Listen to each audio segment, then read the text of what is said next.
Okay, question. N of A union B equals what?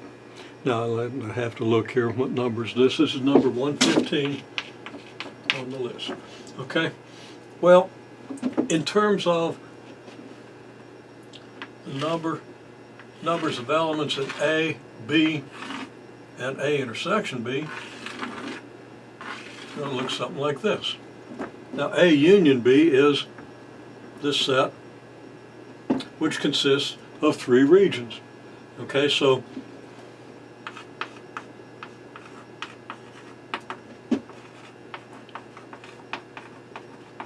where we call this set A, we call this set B. Now A union B, I could shade it, but then the shading would get in the way. I'm just going to kind of put a brace around it. It just encompasses both sets. And you can think of it that way. And you think back to the definition. It's a set of all elements that are in A and or in B. The set A union B contains all the elements of A and all the elements of B. Okay. So an element is in A union B if it's in A or if it's in B, and the or means and or. It's not an exclusive or. Okay, so, well, what you have is 3 regions. You have the region A minus B, which consists of everything in A that's not in B. You have the region B minus A, which consists of everything in B that's not in A. And you have the intersection of A and B, A intersection B, which is where the 2 overlap. And you have the 3rd region, which is A union B complement, everything outside of A union B.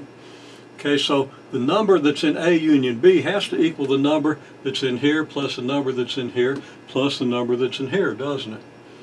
Okay, and you could, if you wished, answer this by saying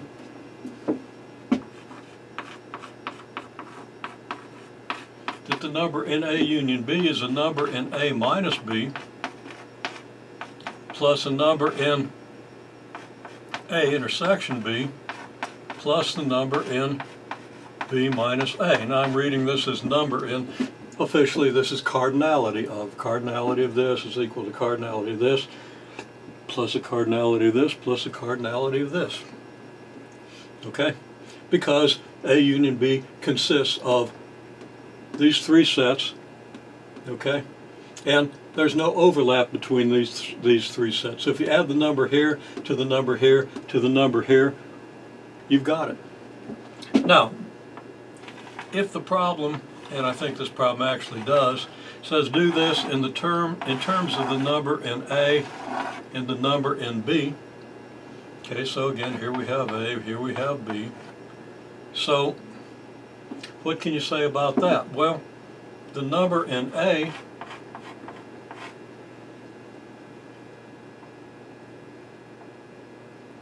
if you add the number in A to the number in B, this is the way I said it. I was going to say something different, but I don't want to.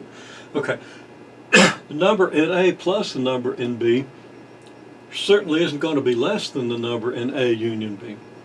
Okay, it's going to be at least as big, but if there are elements in here, then when you added the cardinality of A, or the number of elements in A, to the number of elements in B, you included these elements twice.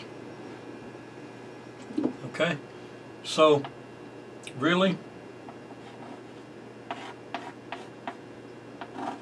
you're going to have to subtract the number in this region from the sum of these 2 numbers to get the number in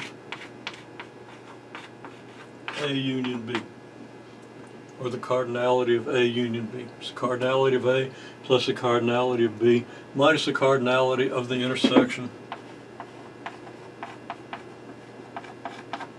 You got to subtract the overlap. Now there are other versions of this problem. There are versions that ask you to express the number in A intersection B in terms of the number in A, the number in B, and the number in A union B. So how are you going to do that? Okay, well, we'll talk about that in a minute. Or how are you going to express the number in A in terms of the number in A union B, the number in B, and the number in A intersection B? You've got four numbers here. How are they related? Well, the bottom line is they're related like this, and if you just rearrange this equation, you can find the expression for any of the other numbers. So let's look at how that might work.